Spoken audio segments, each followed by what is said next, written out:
You are listening to Nerd Best Friends, a podcast that covers the nerdy conversations you're already having, or wish you could. It's the nerdiest thing you'll do this week.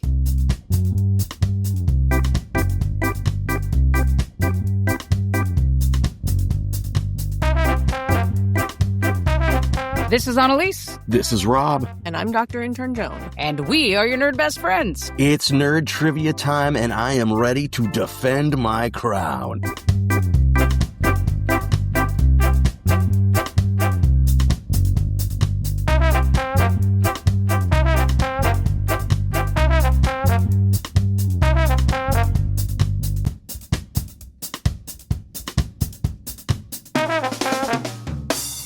This is Nerd Best Friends, where we celebrate the nerdy conversations you're already having or wish you were. We're your nerdy companions on a quest through cosplay, comics, D&D, pop culture, and all things wonderfully weird. If you're loving the ride, hit subscribe, follow, or share this episode with your fellow nerds, because the algorithm needs a little nudge from the nerd herd. Let's make Season 5 our nerdiest adventure yet.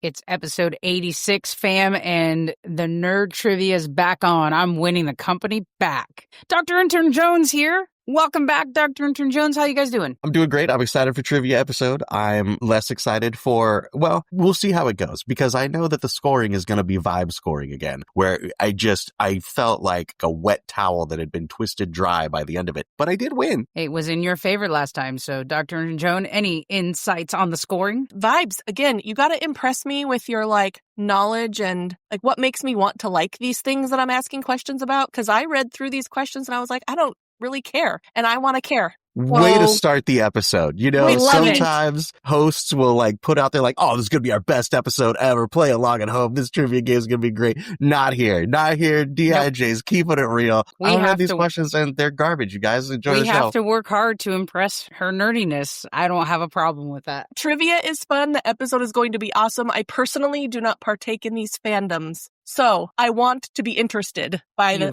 how you answer these questions. Beautiful. So before we get to the showdown, it's time for the throwdown. Talk nerdy to me. Whew. Dr. Intern Joan came up with a wonderful question since we're on the nerd trivia episode for this season. What is your favorite trivia game show, classic or otherwise? What do you got for us? I mean, my question, I'll go first. Do it. I love classic Family Feud. Does anybody remember the lollipop tree at the end? Where if you picked a lollipop and it had a thing on the end, I don't know if you got a prize or what, but I remember there was inappropriate kissing of the host and the women that were playing. I do know there was a lot of inappropriate, it was Bob Barker, right? Double entendres. No, not Bob Barker. That's Price is Right. You're talking about Price is Right, yeah. I don't remember his name. I'm going to forget his name. We might have to look it up because it's super famous. I don't remember the lollipop tree, but I've watched lots of Family Feud, classic Family Feud too. I mean, maybe I made it up, but it happened one time. The upgrade of Steve Harvey. I love Steve Harvey hosting Family Feud. I think it is funny. One of the best upgrades. Yeah. Richard Dawson. Who hosted from 1976 to 1985 and then one more season in 94. I want to see. Tell me about the lollipop tree. Maybe I made this up. I mean, it came up first thing, so let's see. Yeah. The Lollipop Tree was a bonus feature on Family Feud from 1983 to 1985, which was hosted by Richard Dawson. A tree filled with Tootsie Pops was placed at the end of each family's podium, and the fifth contestant to appear would draw a lollipop. If the stem was black, the family won a $100 bonus added to their final score. The gimmick doesn't say anything about kissing, but... The kissing happened throughout. It happened anyway. When the kissing was not lollipop tree specific. It was not connected to the tree. Funny. I don't remember that at all, but yeah, that's funny. What about you, Rob? Do you have a favorite trivia game show? I am not a huge game show person. However, I remember in 1999 when Who Wants to Be a Millionaire was new. That coming on and being like, oh my God, I got to watch this. What's this guy going to do? How's he going to save his phone calls and his this and his that? And then the lights and the dun, and all that kind of stuff. I was in on that one. The other one I will say, though, the thing that I've probably seen most of all on any of these lists is Wheel of Fortune. My mother loved Wheel of Fortune. We watched Wheel of Fortune every night in our house. Wheel of Fortune was on with Pat Sajak and Vanna White and the letters and the everything. It was definitely a thing. Rob, do you remember, or Joan even, do you remember the first guy that won $1 million on Who Wants to Be a Millionaire, the U.S. version? Mm-mm. It's a super clip that went super viral at some point, but it was, he got to the $1 million question and he asked for his phone a friend help. And he's like, I want to call my dad. Right. And so they're like, blah, blah. So Regis Philbin's all reading the question. Da, da, da, da, da, da, da. And the dad goes, yeah, I don't know anything about this. And he's like, Dad, I don't need your help. I'm just calling you so you can be on the air when I win $1 million. The answer is this, final answer. Yep. That was so good. That was a flex. That was a flex. That wow. Oh man, those were the times. You're right. That one, really, that game cool. was super hot when it came out. Yep. I remember my dad liked to watch Hollywood Squares because it was all these I loved that game. Old celebrities. Like, I don't even remember how to win the game. I just remember there are all these like old celebrities. I didn't know who they were, like getting drunk and talking crap like the whole time. And that's what he liked about it. So the whole point is you have to get tic-tac-toe, right? So you're either the X or the O. So the trivia question comes out and you pick one of the celebrities. And the celebrity's job was to either goof or know the answer, but answer it in the same way, which is why you used actors, because they could act out if they didn't know the answer and make it sound convincing. And you as a player had to decide whether you agreed with their answer or not. You know, oh, I want Whoopi Goldberg. And she's like, oh, the answer is blah, blah, blah, blah, blah. And you can say, I agree. And they'll be like, that answer is correct. Circle gets the square. And you had to make a tic-tac-toe. I loved that game. And it actually came back out again in sometime in the early 2000s. That's a good call. I didn't even think about that. I think there's another version now, because there's a trend of football players hosting quiz shows. Like Michael Strahan did Pyramid. Yeah. I don't know, some younger kids I don't know hosting the Hollywood Squares one, the new one. You're not wrong. I think Travis Kelce was one that hosted some stuff, but I don't know which one. Yeah, good call. Mine, I'm going to kind of go deep dive and see if either of you remember this game, but I loved this game because what always bothered me about trivia shows is like you had to know a lot of random stuff. And as a kid and teenager, we don't know a lot of random stuff. But there was one, now they have Pop Culture Jeopardy, which by the way, I would rock any of the episodes that are on because I have a bunch of useless knowledge in my head. But the show was on MTV and it was called Remote Control. Yes. Do you remember the show? Sure. Yeah, so it was all pop culture. Yeah. It was all pop culture, and they were sitting in, like, recliner chairs. All the questions were wrapped around. It was much like Celebrity Squares. It was much like Family Feud, where you had to answer questions and get a bunch of points. And, of course, as all game shows go, if you watch some clips now, you'll see a very young pre-SNL Adam Sandler and, like, other people who weren't famous yet on the show. But, man, it was pop culture trivia, and I used to nail those questions all the time. And they would do super silly things like have to eat popcorn or a bunch of little gimmicky things. But it was on MTV for quite some time in the mid-late 90s. Remote Control, I think, is my favorite trivia game show. Very Wonderful. Cool. Now, did you guys ever go and be on Price is Right when you were living down in LA? Yep. Everybody does, right? We actually went with a group of band friends, and I think it was very intentional. Forgive me or correct me if I'm wrong, Joan, but like someone had read if you take a certain amount of people and it's like a little like on the air twist that they can talk about, that you're guaranteed that someone from your party is going to get called up. I don't know if it's still the case, but it was the case in the 90s. 20 of us, 18 of us, a bunch of us in the USC band all went, and we were all freshmen except for one person who was, what was he, a senior or a junior?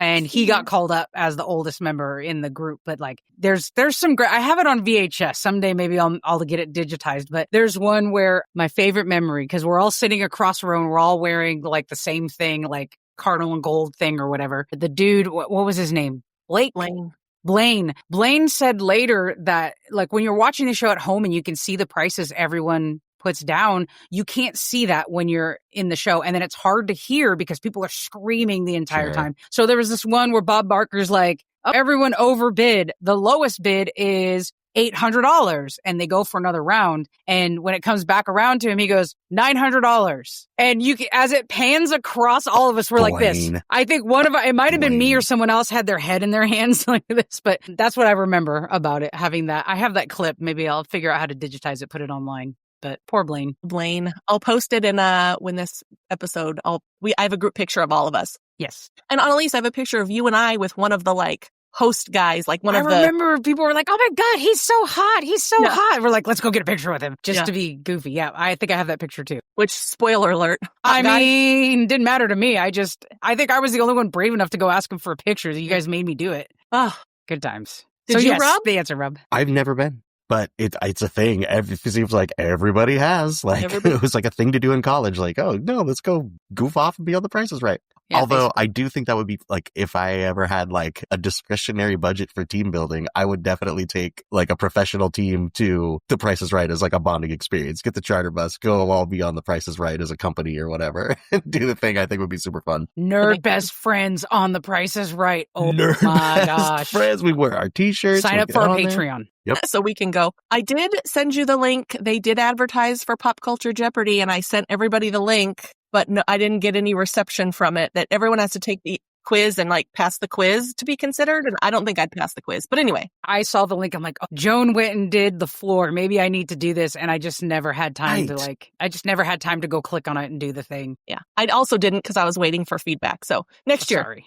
Maybe we'll do it next year. Maybe. Okay. As the show gets longer or more episodes, they start really stretching those questions. So I start to get nervous, like it's going to get a little too out there. Yeah. For me, I got to get on these early before they ask all the questions. Send in your deep thoughts, nerd questions, or talk nerdy to me subjects just like this one that you want us to cover by sliding into our DMs or send those topics in an email to podcast@nerdbestfriends.com. It's trivia time! All right, Joan. I'm so ready. I don't know if I'm ready. I'm getting nervous. I'm getting You don't know anxious. if you're ready. I gotta defend the championship. It's the hardest thing to do. It is. Buckle up. 5 categories for each of you, which are all different.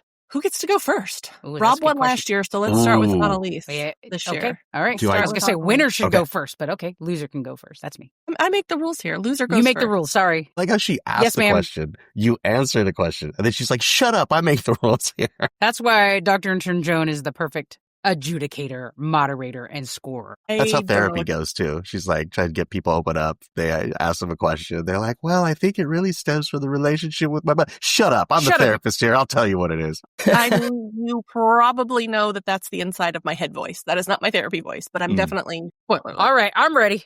Question 1. Question 1. Horror. Which actor plays both Pennywise and Eric Draven in 2024? Who the heck is Eric Draven, first of all? Second of all, okay, so this should be pretty easy because realistically, only 2 people have played Pennywise. So the first one being Tim Curry. Of course, that was from 1980s. And so it would be this guy who plays him now, both in the movies that came out in the 20s as well as the current Welcome to Derry on HBO Max. It is the same person playing Pennywise. And I'm going to blank on his name because I remember his brother's name because he was in True Blood. But it's one of the Skarsgård brothers. And it's not the Skarsgård that was in True Blood. It's the Skarsgård that's Pennywise. So whatever his first name is, he's a Skarsgård. I mean, that's the truth. But do I give it a point? Fantastic answer. The answer went places. Well, what I will tell you is in Jeopardy rules, you don't have to have the first and last name unless it specifically says so. So if we're talking Jeopardy rules, who is Skarsgård would be an acceptable answer. But Joan is the judge. Joan will tell you the rules. We'll tell you the rules. And that's true. Last name is fine with me. Bill Skarsgård. Yeah. Is his name. I get their There's names. There's a Bill Skarsgård? Yeah. It's kind of like There's the Baldwin 3 brothers. There's 3 like Skarsgård brothers. Yeah. Although I can't name anything the third one's in. That's Great like Stephen job, Baldwin. Analese. No one cares about that guy. Great job. All right. 1 down for me. Woo! 1 point for Analese. Rob. Here we go.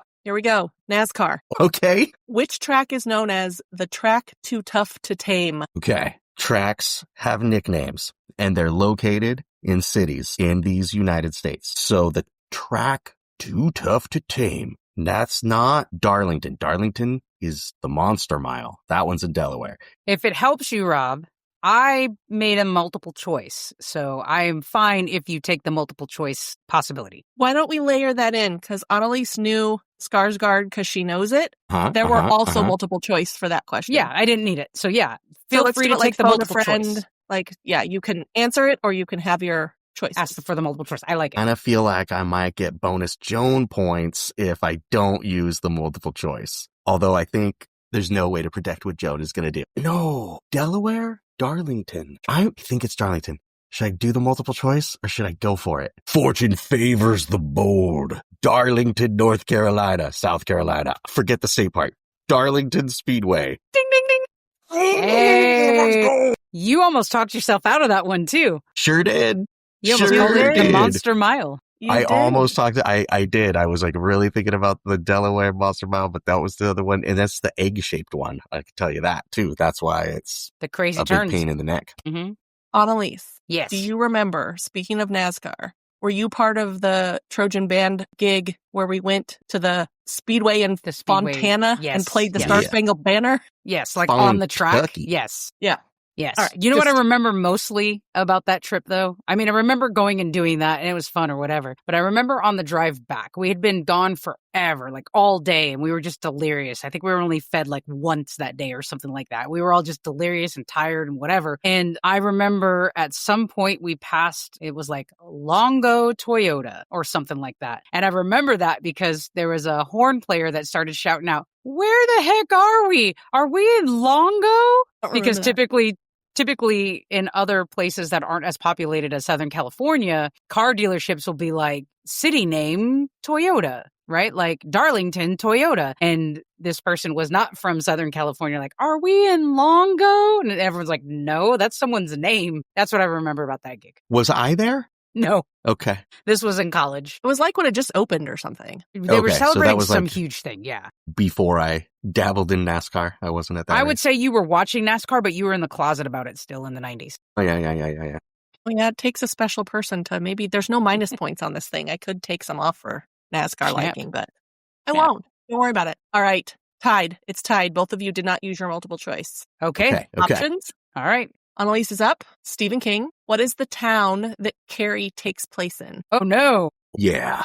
Okay. Take me on a ride. So. Like in a car. Wherever this show took place. Exactly. Carrie was Stephen King's first published novel. However, it was not the first thing he wrote. We learned that with The Long Walk. That's the first novella novel that he wrote, but published under Richard Bachman much later. So there's a bunch of these that he eventually calls like vault books that he wrote. Carrie was not one of them. He wrote that actively, threw it in the trash. His wife, Tabitha, picked it out of the trash and said, "No, keep going with this." It's written in the same vein that we talked about, like with Dracula, where it's not a front-to-back story, but it's piecing together news articles and people's accounts to where you find out what happens. Stephen King writes most of his stuff in Maine, especially early on. It was not Castle Rock, because he didn't start writing about Castle Rock until later. Few books later, not much later, but a few books later. Wasn't in Derry. Carrie did not happen in Derry. That rhymes. I mean, you got to think about all these newspaper clippings, all this stuff. It probably said it 100 times.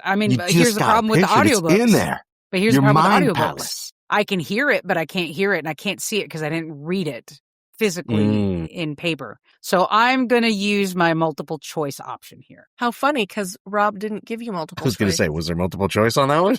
Oh, never mind. Okay. Absolutely. Rob did not give multiple choice at all for any of his questions. So okay. I know it's not Castle Rock. I know it's not Derry, but it's somewhere in Maine. Yeah, I don't know that I have a better answer, so I know it's not. But I'll just say Castle Rock. I know that's not the answer, but it's closest. It is not. Good guess. Chamberlain, Maine? Oh, I don't think that's a real town. Okay. Yeah. Would not have remembered that. Okay. Oh, that's a good one. That was a good question, Rob. That's a good one. I think we have to remove the multiple choice option now. Okay. Because Analese does not have that option for other questions. Cool. We're just going on vibes. No problem. I'm ready to step up. Show me your brains. All right, Rob.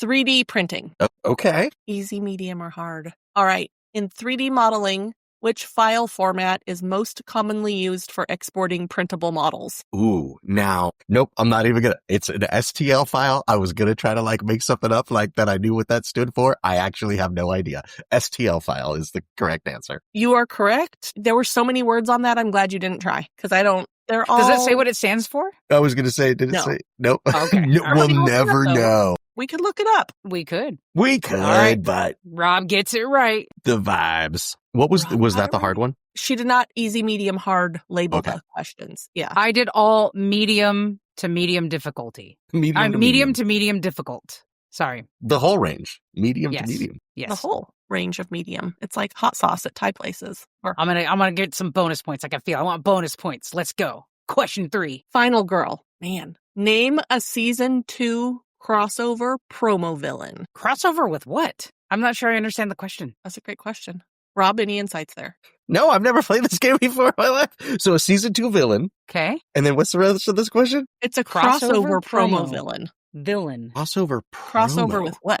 All right, let me see here. Listeners, I read the questions. I did not make up the questions. This is solely on Rob. I can think of promo final girls because their Kickstarters always had promo final girls, and they base them off of real people, which is really cool, but not crossover villain. And I'm not sure what it's crossing over with. Maybe from season 1 to season 2, which would be none. I wonder if the question means like which, because right, they're all. What's the Simpsons phrase, Rob, about them being not quite because a trademark, not quite the thing? But yeah, they're like slightly off. Yeah, you say the phrase all the time, and I always forget what it is from the legally distinct. Because every vignette is legally distinct from a real horror franchise. I wonder if that's what it's alluding to. Oh, I like that. What do you think if that were the case on the hypothetical? What would? Just off the top of my head, series 2 has the big bad wolf from Goldilocks story or whatever, Little Red Riding Hood, and the final girl's name is Red, and she has a red cape, but she's not Little Red Riding Hood. She's just Red. And she's one of my favorite final girls to play, by the way. She's got a bow and arrow, and it's pretty awesome. But yeah, there's the big bad wolf. And the second series also has, it's been a while since I've played the second series. It has a poltergeist one. It has series 2. I mean, you only need one. Well, I'll go with Big Bad Wolf because that's the one that I can remember the most. That's one of my favorite ones to play.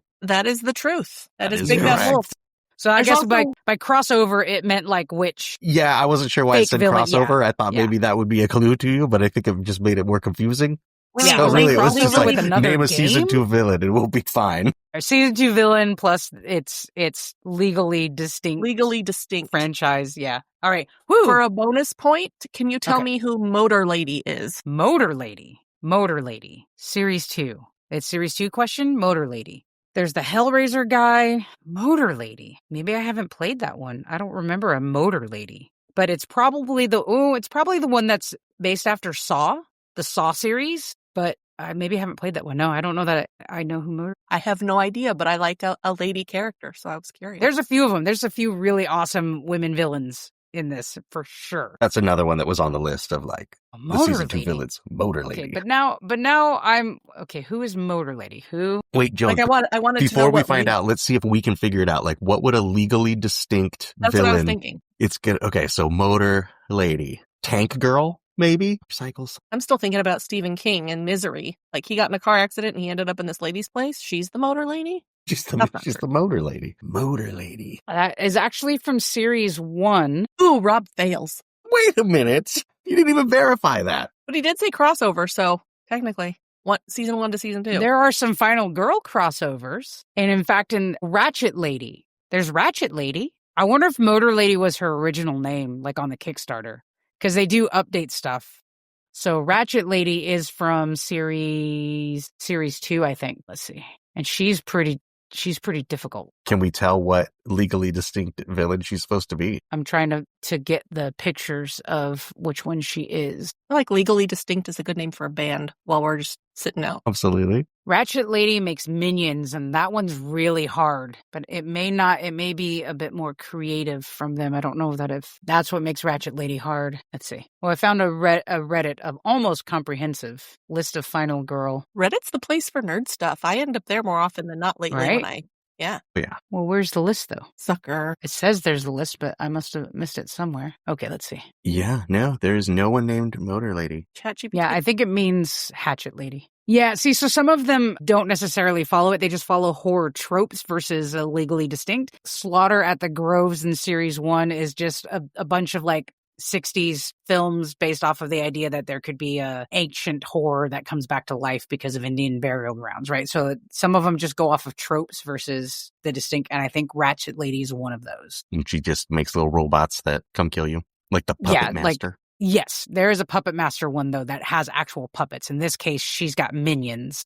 Knock at the Doors like the Strangers. Once Upon a Full Moon is the Big Bad Wolf one after Hansel and Gretel okay. Listen to this. Okay, this is you're going to like this, Joan. It's from the vignette called Madness in the Dark. This setting is based off of one of many hospital / asylum horror movies. The killer, the Ratchet Lady, is a reference to the antagonist in One Flew Over the Cuckoo's Nest.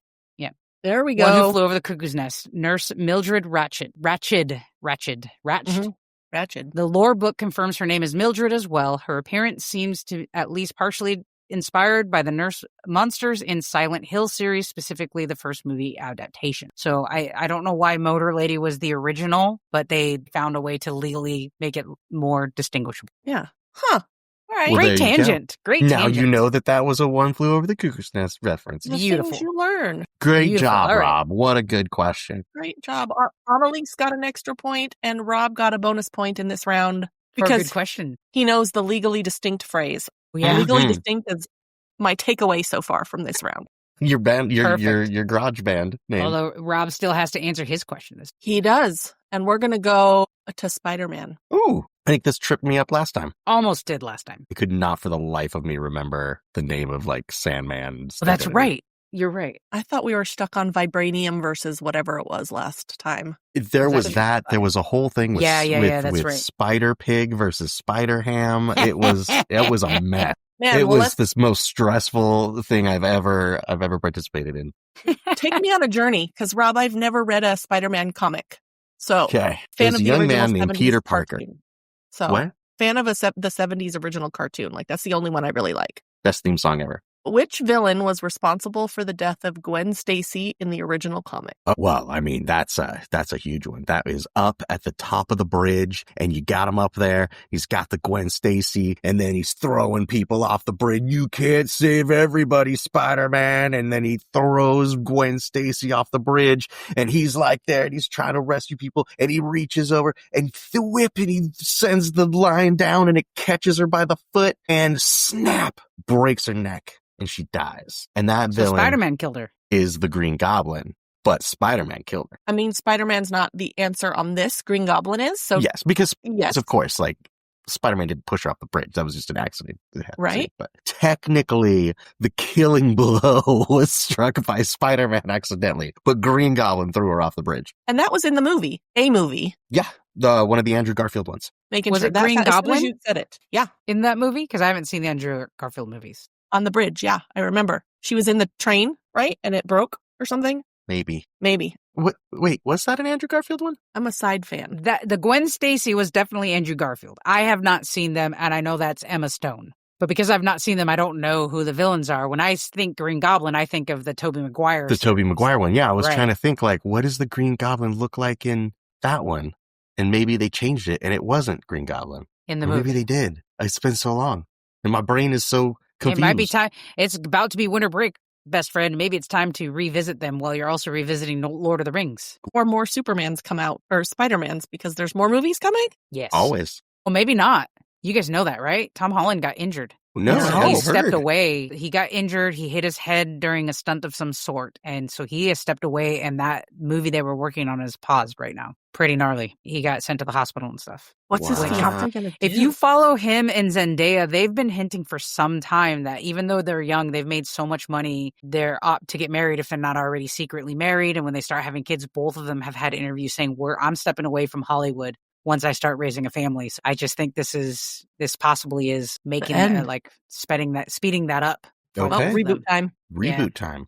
Let's forget Spider-Man. Let's get Miles Morales in here. Another Heck bird. yes, I would love Miles Morales, like an action movie instead of the cartoons, although the cartoons are amazing. They're the best.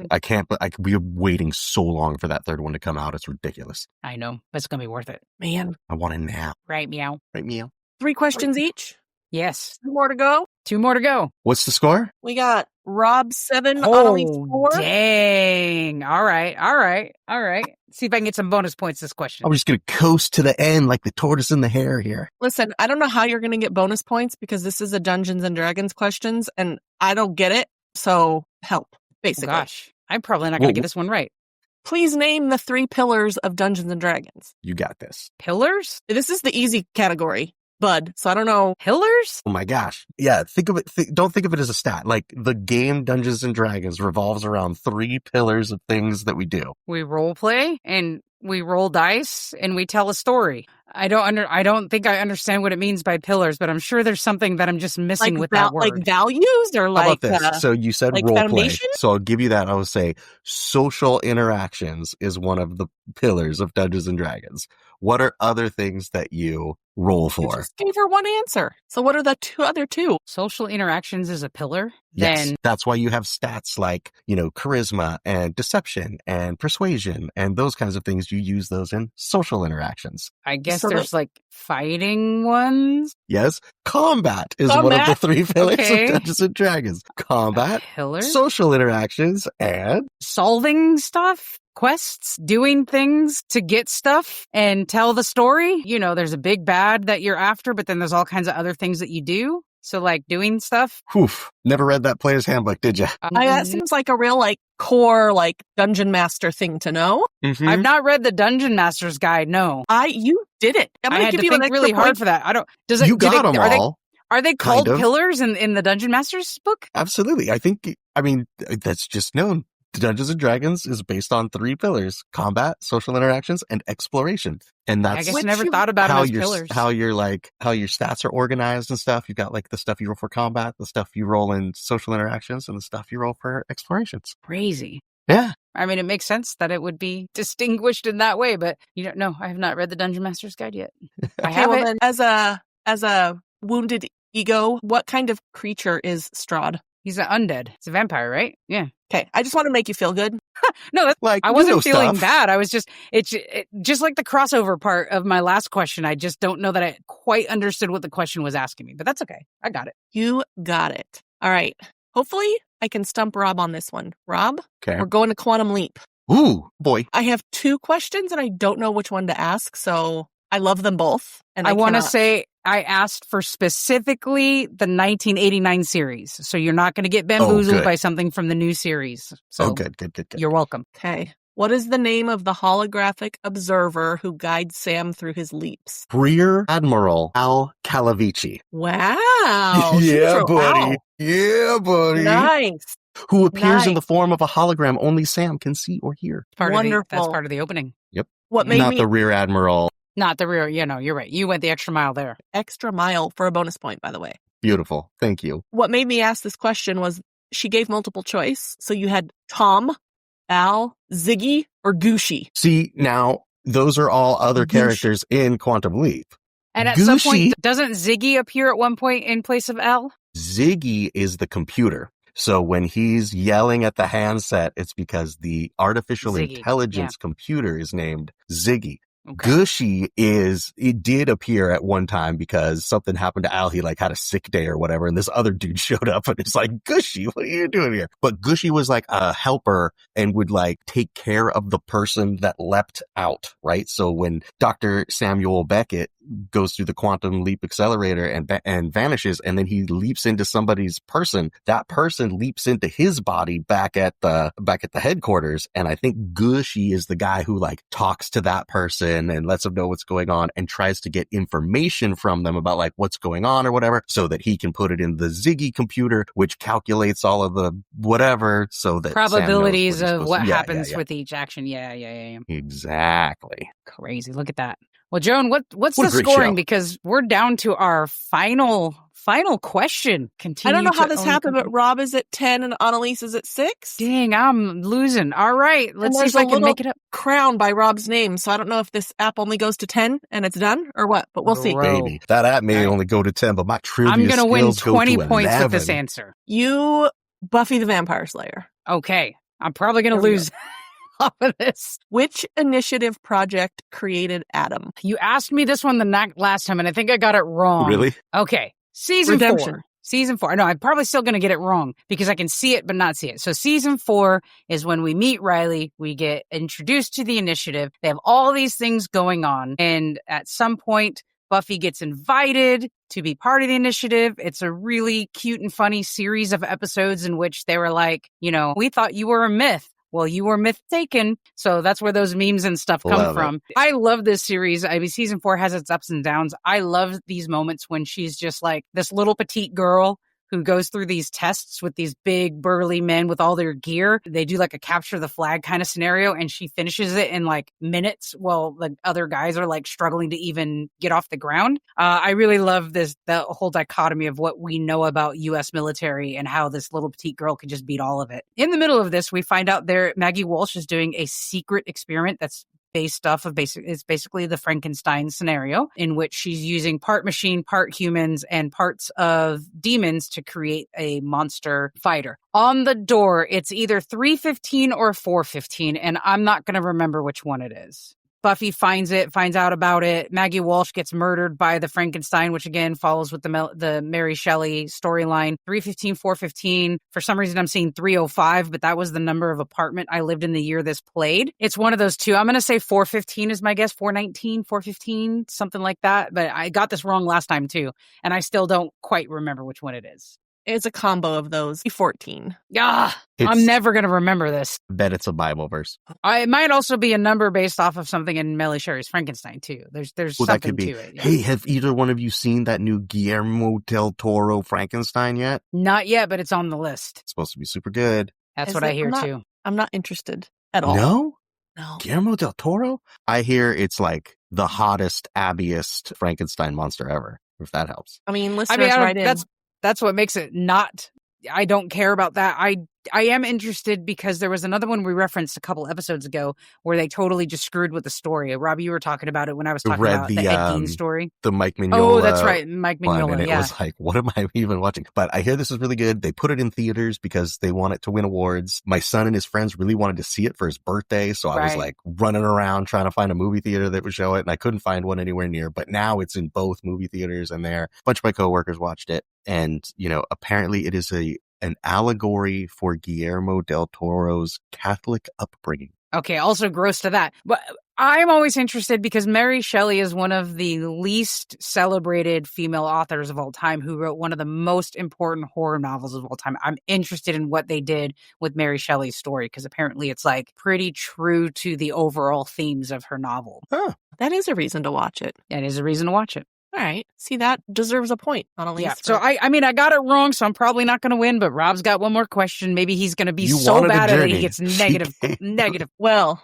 this is a new area of nerdness for Rob, so maybe his knowledge isn't fully formed. Okay. Succulent plants. You are now an expert. You went to a succulent class. This could end up in people's court.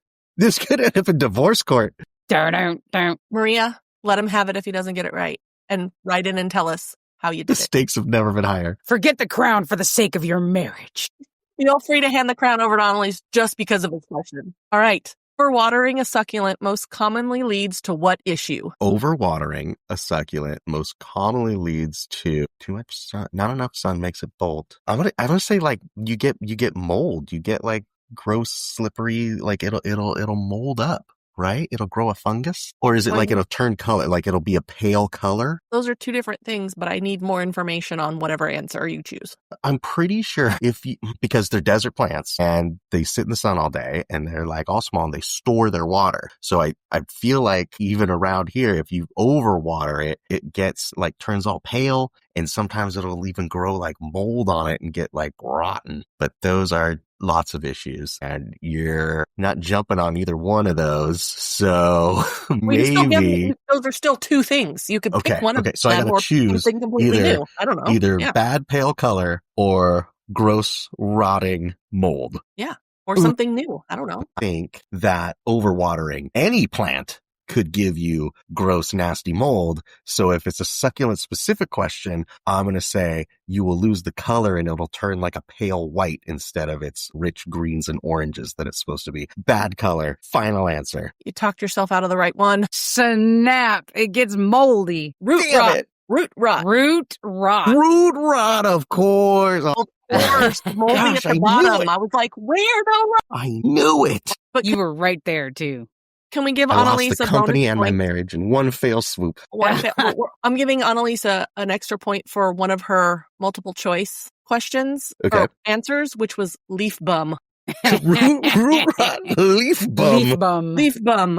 Okay, Joan, 5 questions done. It was not leaf What was it? Leaf bum. Leaf bum root rot. was root rot. It was root rot. Root rot. Who won the company? That's and right. that leads us to a complete tie. Oh, boy. I may have Analese. lost my marriage, but I have not lost You have the not trivia lost the game company. yet. Not All right, lost. so we're going to do a bonus. How are we going to do a bonus question then, Joan? How are we going to break this tie? You both get to pick your favorite category of the ones that we've answered thus far. So Rob's got succulents, Quantum Leap, Spider-Man, NASCAR and 3D printing. Analese has Buffy, Dungeons and Dragons, Final Girl, Stephen King, and horror movies. Ooh, I want to pick for Rob. Oh, that's a good idea. Ooh, I choose business ethics. Bonus content! Got him. You would probably kill at that one. Thank you very much. You probably would because you're C3TO. Okay, so Rob's... Okay, you go, because I'm going first. You choose first, Rob. Oh, choose for myself? No, I am you're going choosing to for say, me. I'm going to play it safe. You're choosing for me. Well, I'm choosing for you.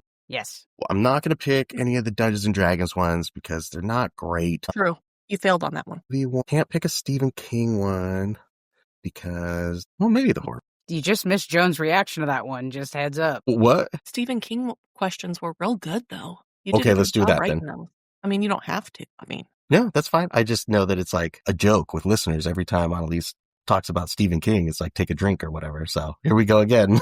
Get your drinks ready, everybody. We're going Stephen King question. Oh, boy. Doesn't mean I'm going to get it. I wish the Dungeons and Dragons ones were better and less specific because less confusing. You know more than you think you do. You've been playing this game for 10 years now. No, I have not. 5 years. 6 years? 2020 is when I started. Okay. round up. 5 years. All right. Stephen King. Okay. What book did Stephen King write while blackout drunk? I feel that is an unfair question because there's like 4, but the most popular one is Cujo. So in that same span of time in which he wrote a bunch of his scariest books, he was not only an alcoholic, but also was taking prescription pills. He was an addict in all sense of the word. His kids were young, and he was writing his most psychotic, scary stuff. He famously has an interview where he says he does not remember writing much of Cujo.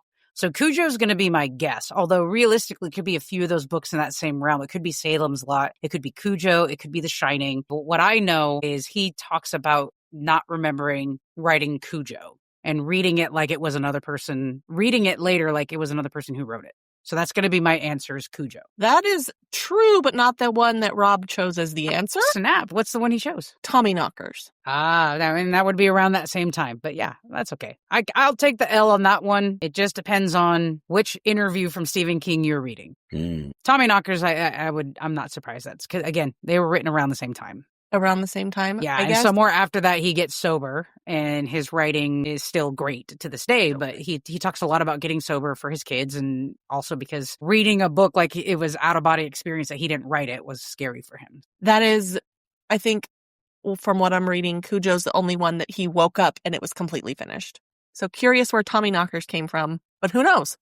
Were we there? None of us were there. No, none of us. Only he knows. Only he knows. Yeah. All right. Okay. What is Rob's final category? I could be super mean and go with succulents, but I'm not going to do that because maybe you should. Maybe I'll redeem myself. Maybe. But looking at the other questions, one is super obvious and the other one might be way too out there. So Okay. I'm going to go with, it's either going to be NASCAR or 3D printing. Dude, I nailed the 3D printing one. You did. And the other ones might be, well, I don't know. But you would know that answer for sure. There's one that you would know. I'm going to go with NASCAR and hope that Joan selects the best question that's left. That means, because I don't know this one, but Rob. Yes. For the company. What year did NASCAR introduce the car of tomorrow? Today. The car of tomorrow today. 2001. False. That one's a tough one without the multiple choice. I was like, No, more recent. 2010. 2007. Somewhere between those two. Not even close. That one's a tough one without the multiple idea. choice. Yeah. Multiple choice. I was going to say it's while we were all watching and going to races. It was a big deal, but that didn't matter, right? I liked the third one. Which driver holds the record for the most Cup Series championships? Richard Petty. No? Most recent. Did he have 7? Yeah, the answer's really funky. It's actually a 3-way tie for 7. So it's like, who is it? Richard Petty, Dale Earnhardt, and Jeff Gordon? No, Jimmy Johnson. Yeah. You got it. Yeah. See? Because Analese got at least one of the potential books written while drunk, and Rob She had a bombed good the story. NASCAR question. Analese has won the company. I want it back. 11-10. Dang it, that stupid succulent question. It was the succulent question that got me. Oh, that was great. Nerds. I had it in Nerds. my hands. Tell us how we did. Give us some categories for the next one. And actually, the next one, I think we're going to invite our Patreon subscribers to participate as well. So we're going to have trivia. Give us some topics. Let us know. And in the meantime, I won the company. It is exchanged hands once again. Bam, bam. Just in time for taxes.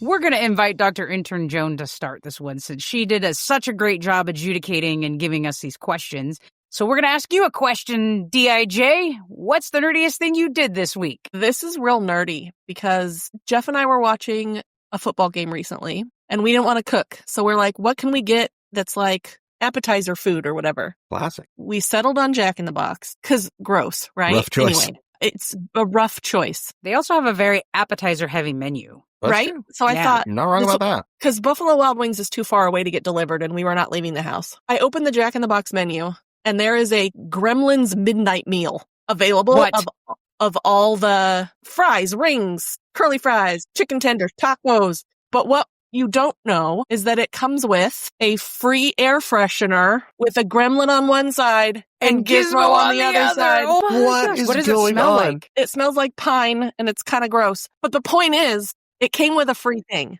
Does And it smell like they've had it in the back room since the 80s and they just like found a warehouse with a bunch of boxes of this and went like, hey, you know what's more popular than ever? The 1982 movie Gremlins. Let's push this product. He's wearing a little Jack hat, like the Jack in the Box hat. Huh? Yes. Oh my gosh. Brand new. And I'm like, what made them do this? But I want the air freshener. That's what I That is want to the know. got What thing. made them do this? Gizmo appetizer meal and the air freshener. Yeah. And I That can is amazing. Did you know, That's hilarious. as of yesterday, McDonald's has a Grinch meal. That and makes it comes like, so sense. one of the, if you ever watch people who, like, I like to do this. It seems really lame, but when I'm in foreign countries, I'll go to McDonald's because they have different stuff on the menus, right? And one of those things that's popular in all other countries, they call them McShaker fries. So you get your McDonald's fries and then you get a little box and they give you like a little spice to shake up your fries and cover them in delicious spices. Well, they finally Like brought one. Cajun Sparkle from Yeah, just all Popeye's kinds Chicken? of different kinds of, all kinds of It's different MSG, spices. right? Probably. Mm. It can't be now, but they brought a dill pickle McShaker fries in your McGrinch box and a pair of socks. So And my a pair of stepdaughter's socks.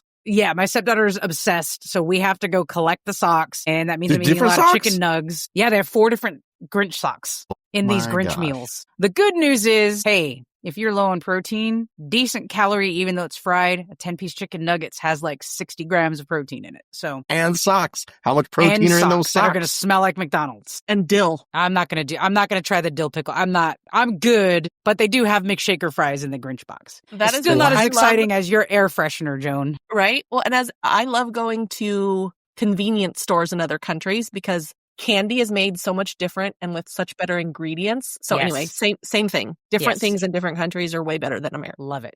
And even within this country, if you go to the McDonald's in Hawaii, you're going to get like fresh pineapple and Moco Loco and all kinds of cool things that you can't get at any other McDonald's. I had an ube pie at McDonald's in Hawaii. Right? Dang.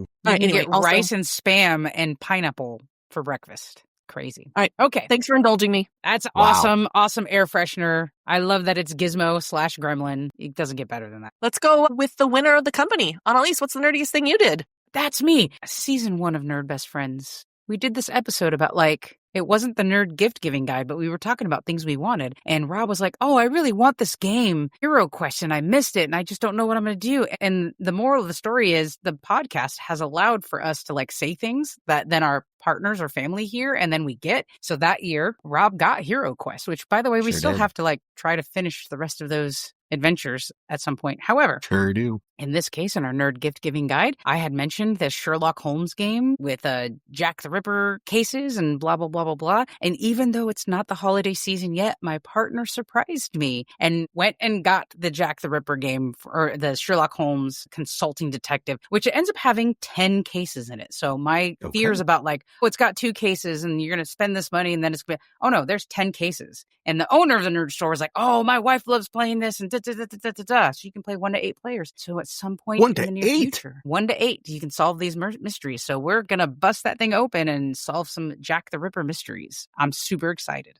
Whoa. Amazing. What's it like? Are there a lot of tactile things that you got to manipulate? Nope. Or is there's it a map, like, there's a rule book, and then each case has its own case book, and there's a few newspapers. So you get to a point that you might be able to get one of these newspapers, but there's not a lot of little bits and pieces. You're really reading. It's like, it was described as like a choose your own adventure. You're reading the thing and trying to solve the mystery so you know where to go next. And then you read, like the map has numbers on it. So I'm like, oh, we're going to go to number 3 and see what clues we find there. And then you open up to that number in the case book and read it and then try to figure out what's next. One of the cases is the death of Sherlock Holmes. Some of them are based off of the short stories. So I am super stoked. Well, that's really cool. Yeah. I am super stoked for you to update us when you start your advent calendar. Wasn't going to talk about that till next episode, but yes, a few episodes ago, I'll just say real quick, a few episodes ago, Joan had asked all of us about advent calendars. And I didn't speak up about it because I didn't grow up using them. We're not a real religious family. The whole idea of counting down to Christmas really wasn't a thing. So I never really got them. And now in my life, I've had 2. The first one, listener Juliana gifted me when I had my big major hysterectomy surgery in 2019. She got me a Harry Potter one while I was sitting at home all December and healing. I got to open something new every day, and that was really fun. And Dr. Intern Joan surprised me a little more than a week ago. It came in the mail, and I opened it up, and it's an advent calendar for I'm going to pronounce it wrong, but it's Bonnie Maman. It's those jams. Fancy jams. The fancy jams, which I like because if I'm going to do jam, if I'm going to have sugar, I might as well go for the most pure. And the Bonnie Maman's jams that you can get in the store. Like jelly jams. Jelly jam, Jimmy jam. Gotcha. They're usually just the fruit and cane sugar. Like they're really pure. Talk about like no preservatives and stuff. One of the things I really love is their little like travel size ones because that's the perfect amount without like overindulging in the sugar. Well, the Bonnie Man advent calendar is a different jam, different little jar of jam every single day. It is amazing. I'll post pictures of it. I'm probably going to I've started already because it's December 3rd today. I've made little videos. So I think you'll start seeing little videos popping up on Nerd Best Friends. Oh, that's great.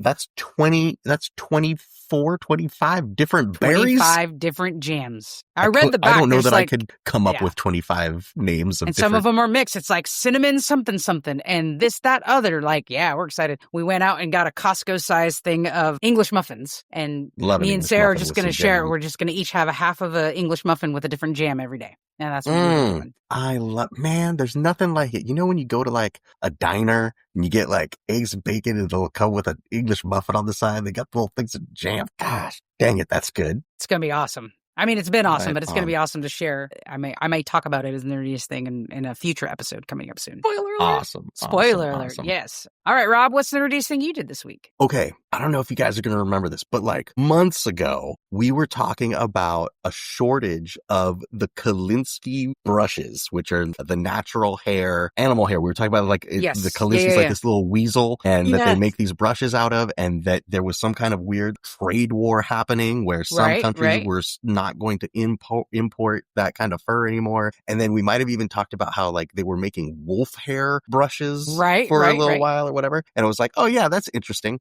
Well, now that like a bunch of time has gone by, we're now seeing the effects of this, and nobody's making natural hair brushes anymore. They are more difficult to find. And so one thing that I have been trying to like re-jump into now that I've got my weekends back is catching up on some of the painting that I've got. And I've spoke about it before. There's a game called Mythic Battles, and it is my favorite miniature tabletop game. They did Mythic Battles Pantheon, which was all about Greek gods and heroes and monsters from that genre. Then there was the second one, which was Mythic Battles Ragnarok. And then they did Mythic Battles Isthet, which is the ancient Egypt one. But the Ragnarok one is all the Norse heroes. Isis and Osiris. Yeah, absolutely. Yeah. It's super rad. But anyway, the Ragnarok one has been sitting on my shelf so long that years went by and the third one has already come out and delivered. So I'm like, it's got to be Ragnarok all day, all the time. I got to get these boxes of minis done. So I'm working my way through them and pushing on my painting. And something that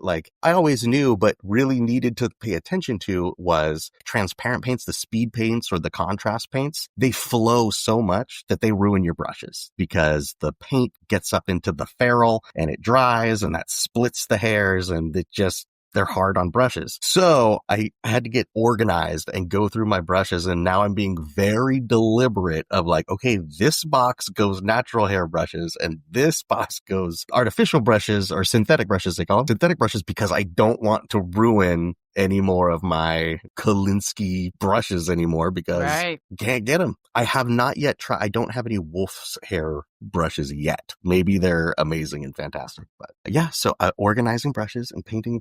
But yeah, that story that I was like, oh, that's weird. This is a little weasel. That's where brushes come from. And now here it is. I'm like, oh no, this is for real. These brushes are super important. That's the nerdiest thing I've been doing is painting Ragnarok and being very careful with my brushes. I've got the little brush shampoo and conditioner I got to put them in through and stuff. Is there a spreadsheet for this? No, because I'm just going to use them until they're gone. Yeah, okay. And then I'll have to figure something else out. We've got to try the wolf hair before that happens. I think I will. Wonderful. Nerd. Next week, your nerd best friends unwrap another gift of nerdiness, our top 5 holiday picks. It's festive, it's fun, and honestly, possibly unhinged. Before you go, hit that follow or subscribe button. Drop us a 5-star rating and find us on social media at NerdBestFriends or email us at podcast@nerdbestfriends.com. Help us grow the nerd herd and keep the geeky goodness rolling.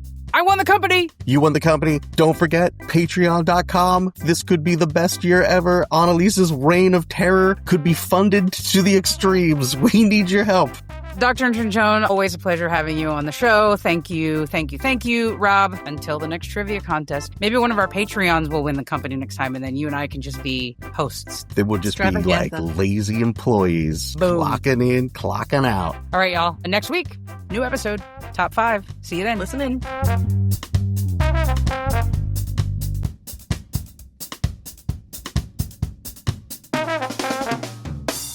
It's not the talk too touch tough to do you remember that Aqua Teen Hunger episode where Master Shake's Frolic's like, why are they shutting down the electricity? Didn't you pay the bills? And Master Shake's like, I didn't pay those bills. They were expensive. What'd you do with them? Throw them away? I buried them in the backyard. Nerd. That's how the last year of this company has been run. Oh, yeah.